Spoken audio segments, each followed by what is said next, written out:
Karena tidak boleh ada satu kesan seolah-olah mencari orang baik dan orang jujur itu lewat debat cawapres atau capres. Tidak ada. Orang jujur itu lahir karena proses konsistensinya. Dan tidak boleh orang baik berdebat dengan orang jahat. Segera usulan juga dari kita nih, rakyat semua bisa usul. Segera tim 700 orang itu berkumpul, tim Pak Anies, dan mengumumkan menolak semua debat capres dan cawapres yang kalau tujuannya memberi kesan untuk mengatur calon pemimpin masa depan. Kalau debat itu mau dibikin, kirim saja utusan. Karena rakyat tidak rela calon pemimpin yang dianggap jujur, baik, berwibawa dibenturkan dengan orang-orang yang bermasalah. Kalau situasi ini tidak berubah, saya mau kasih tahu Bang, peluang di jalan ketiga itu terbuka. Bisa saja rakyat apatis, rakyat kecewa, dan rakyat melihat ini sandiwara, nanti partai di belakangnya bagi-bagi kekuasaan, maka mereka lebih bagus wait and see, bukan golput. Mereka nggak mau ngomong golput,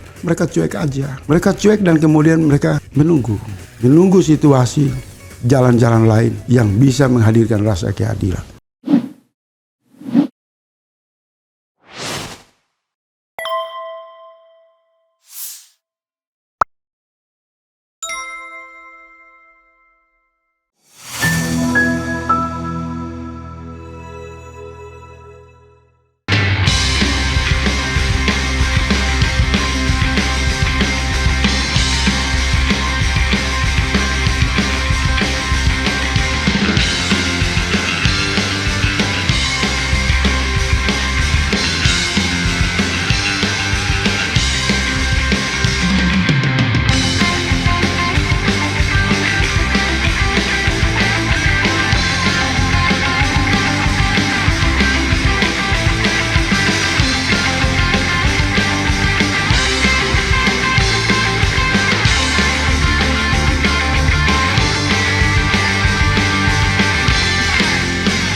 Ciri kepemimpinan Islam itu gampang. Pertama Bang, yang saya pelajari, karakteristik kepemimpinan ideal Islam. Urusan publik dia tidak boleh bawa urusan keluarga. Kalau dia bawa motivasinya apa dipertanyakan. Karena ruang publik itu ruang partisipasi yang banyak orang berkeringat. Ketika dia dengan gampang karena anak, cucu, keluarga, lingkaran, maka dia berlaku tidak adil. Dia diragukan untuk menegakkan keadilan. Enggak boleh. Karena ruang publik itu dihasilkan oleh partisipasi banyak orang. Ada hak orang di sana berinteraksi dalam tujuan-tujuan yang mulia. Maka sebagian besar pemimpin-pemimpin hebat dunia yang berkarakteristik amanah dan jujur selalu menyingkirkan wilayah keluarga. Wilayah kedua, gampang. Dia tidak boleh meninggalkan sahabat. Karena itu ukuran umat melihat dia. Kalau sahabat saja kamu tinggalkan, maka berikutnya umat dengan gampang kamu tinggalkan. Ukuran ketiga, dia harus mengatakan kepada umat, Anda jangan pernah takut untuk berjuang bersama saya. Karena visi saya, landasan saya, pijakan saya adalah Al-Quran dan bimbingan Rasul Sallallahu Alaihi Wasallam. Harus diucap itu.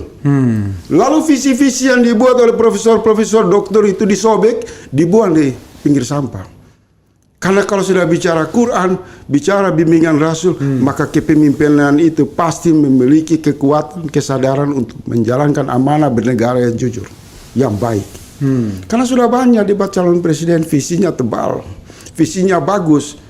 Bang, cuma 5-10% bisa diwujudkan. Iya kan?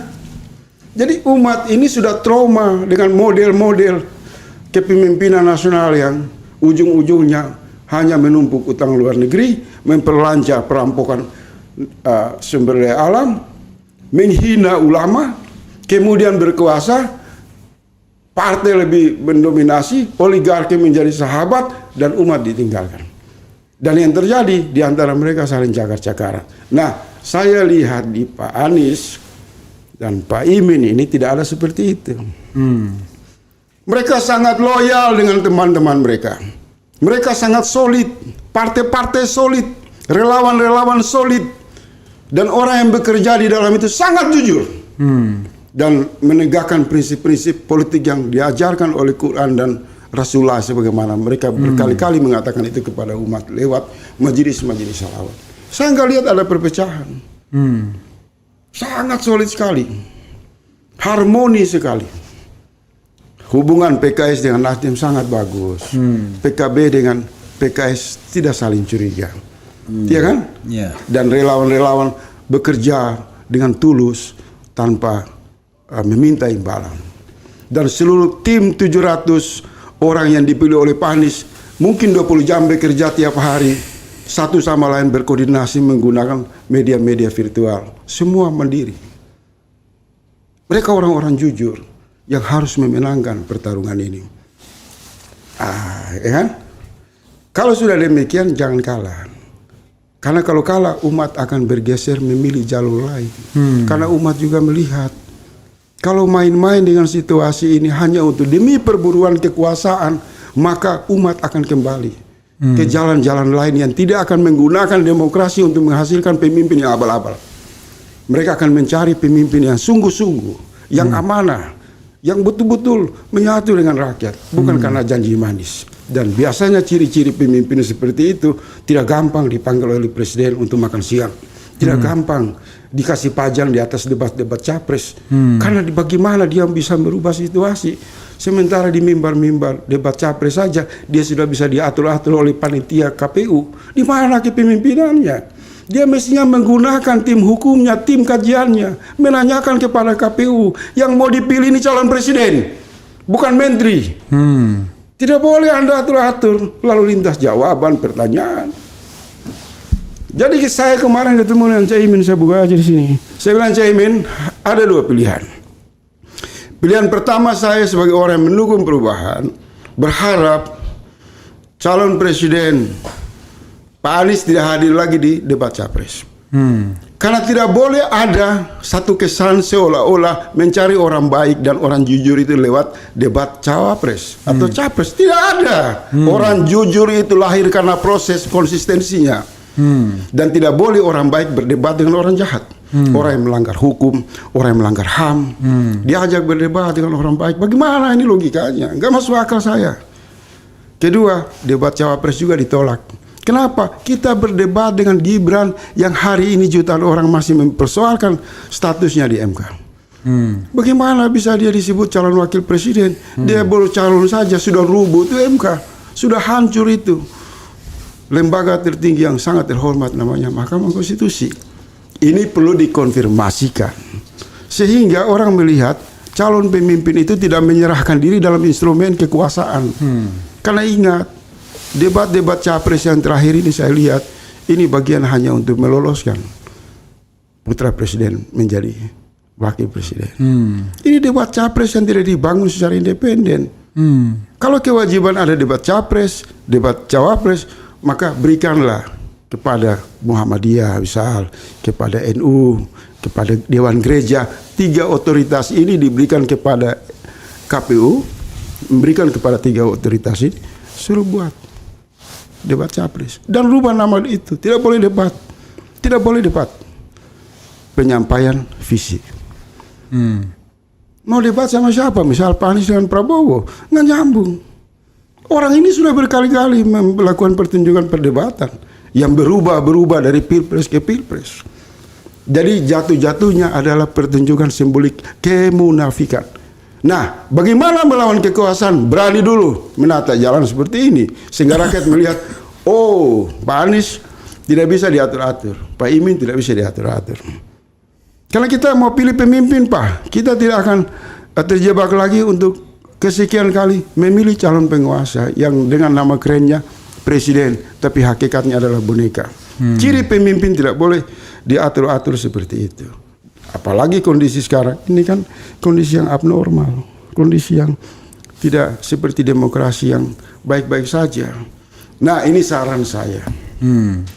Di akhir usulan saya ini, Pak Refli sebagai bagian dari tim pemenangan, saya berharap bisa menyampaikan itu di internal. Pertama, buat pengentalan kepemimpinan Pak Anies Imin ini dengan umat Islam. Dan umumkan kami tidak punya uang, Tapi kami mau memperjuangkan seluruh rasa keadilan umat Islam dari Sabang sampai Merauke untuk mendapatkan hak mereka dalam bernegara. Satu. Yang kedua, segera usulan juga dari kita nih rakyat semua bisa usul. Segera tim 700 orang itu berkumpul, tim Pak Anies, dan mengumumkan menolak semua debat capres dan cawapres yang kalau tujuannya memberi kesan untuk mengatur calon pemimpin masa depan. Kalau debat itu mau dibikin, kirim saja utusan. Karena rakyat tidak rela calon pemimpin yang dianggap jujur, baik, berwibawa dibentulkan dengan orang-orang yang bermasalah. Iya kan? Ini belum jadi, termasuk ketua KPU-nya ya, bermasalah kan? Jadi ini sudah amburadul. Itulah yang sering saya bilang Pak Refli Harun, kalau mereka memahami bahwa demokrasi jelang 2024 ini sebenarnya ada satu kalimat yang sering kita ulang-ulang. Konsolidasi politik dengan cita rasa semi revolusi. Artinya tidak biasa-biasa saja, tetapi harus ada lompatan-lompatan yang menyegarkan, yang membuat orang bersemangat, yang kemudian orang mengatakan oligarki, kekuasaan apapun yang menghadang aspirasi rakyat, kami akan lawan. Kalau situasi ini tidak berubah, saya mau kasih tahu Bang, peluang di jalan ketiga itu terbuka. Bisa saja rakyat apatis, rakyat kecewa, dan rakyat melihat ini sandiwara, nanti partai di belakangnya bagi-bagi kekuasaan, maka mereka lebih bagus wait and see, bukan golput. Mereka nggak mau ngomong golput, mereka cuek aja. Mereka cuek dan kemudian mereka menunggu situasi jalan-jalan lain yang bisa menghadirkan rasa keadilan. Karena tidak elok kalau calon-calon pemimpin ini sudah bicara tidak punya uang, ini begini. Misalnya dia mestinya mengatakan memang benar saya nggak punya uang, tapi saya masih punya keimanan. Karena keimanan itu yang menghubungkan semua orang dalam kesadaran untuk bangkit secara politik, untuk dalam rangka memenangkan kebenaran. Tidak boleh ada ucapan-ucapan itu. Dan di kubu Amin, di kubu Pak Anies saya lihat bagus. Semua transparan, semua berjalan sesuai dengan niatnya. Semoga niat baik ini dikawal, karena saya tidak mau lihat lagi orang-orang yang mengklaim diri cerdas kemudian memasuki lorong yang berikutnya yang disebut kekalahan karena egoisme mereka. Bro Faisal ya, saya mau membacakan komen dari orang-orang yang mengomentari Anda ya.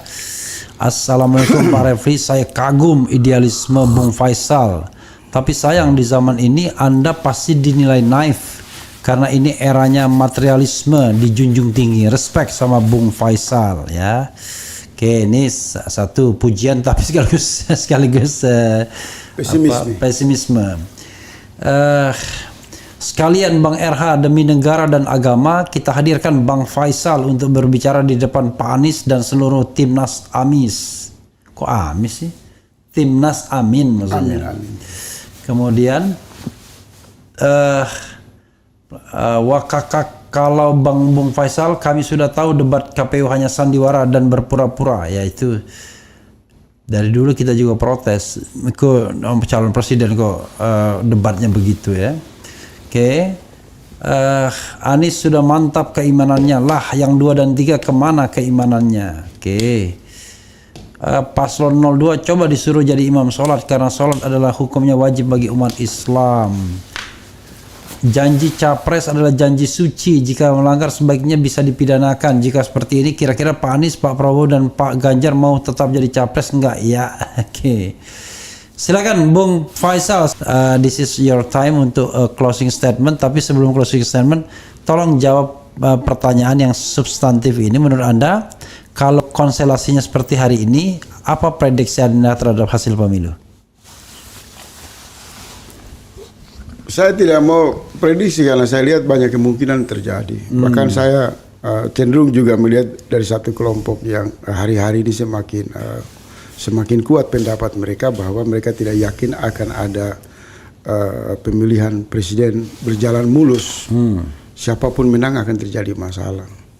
Dan kalau dilihat dari sisi peta kecurangan ya, kegelisahan kecurangan ini juga potensinya sangat besar sekali. Nah, kita berharap lahir solusi-solusi yang lebih jalur ikhtiar misalnya, ya kita berharap Gerakan Perubahan menang. Itu bisa diwakili oleh Pak Anies dan Pak Ganjar.